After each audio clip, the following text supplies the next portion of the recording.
இன்னைக்குரிய devotion நீ மறுபடியும் பிறக்க வேண்டும் 2 கொரிந்தியர் 5:17. நிக்கோதேமு அப்படிங்கிற ஒரு சிறந்த பக்திமான வேதத்துல நம்ம படிக்கிறோம். வேதத்துல இவரை குறித்து தவறான எந்த கருத்தும் சொல்லப்படல. அவர் ஒரு சிறந்த பக்திமானாகவும் நீதிமானாகவும் நேர்மையானவனாகவும் தான் சொல்லப்பட்டிருக்கு. இவரை போன்ற நல்ல மனுஷங்க நம்மளுடைய சொசைட்டில பார்ப்பது ரொம்ப ரொம்ப ரேர். ஆனா இப்படிப்பட்ட ஒரு சிறந்த நேர்மையும் நீதியும் ரொம்ப தேவ பக்தியும் மிகுந்த மனிதர்களை பார்த்து இயேசு சொன்னது என்னன்னு பார்த்தோம்னா, நீ மறுபடியும் பிறக்க வேண்டும்னு சொல்றாரு, born again ஆகணும்னு சொல்றாரு, இல்லைனா நீ தேவனுடைய ராஜ்யத்தை காண மாட்டாய்ன்னு சொல்றாரு.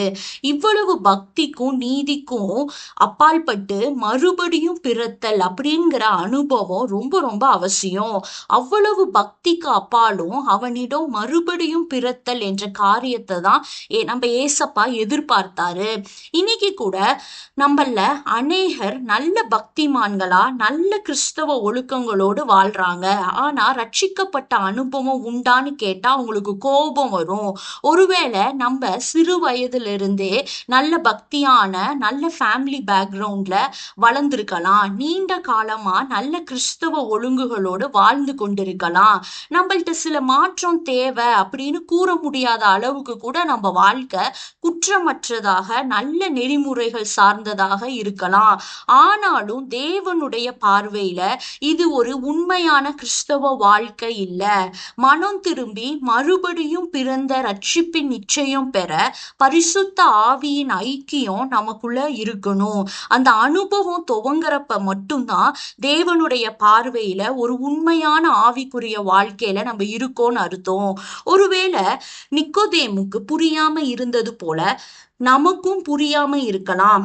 ஆனா புதிய அனுபவம் தேவை. பக்தி வாழ்க்கை அப்படிங்கிறது நம்மள நாமளே ஒழுங்குபடுத்தி தேவனை பிரியப்படுத்துற வாழ்க்கை.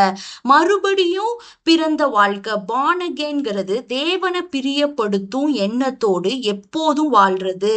பக்தி வாழ்க்கைங்கிறது ஒரு வேலைக்காரனை போல கடுமையாக உழைச்சிட்டு சம்பளம் வாங்க முயற்சிக்கிற ஒரு வாழ்க்கை.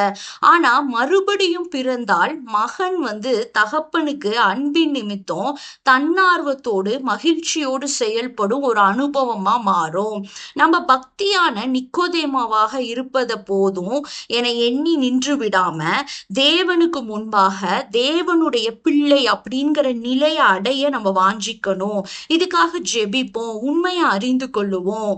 மறுபடி பிறத்தல் born again எக்ஸ்பீரியன்ஸை ஒவ்வொருத்தவங்களும் அட்டைன் பண்ண நம்ம இன்னைக்கு ஜெபிப்போம். ஆமேன்.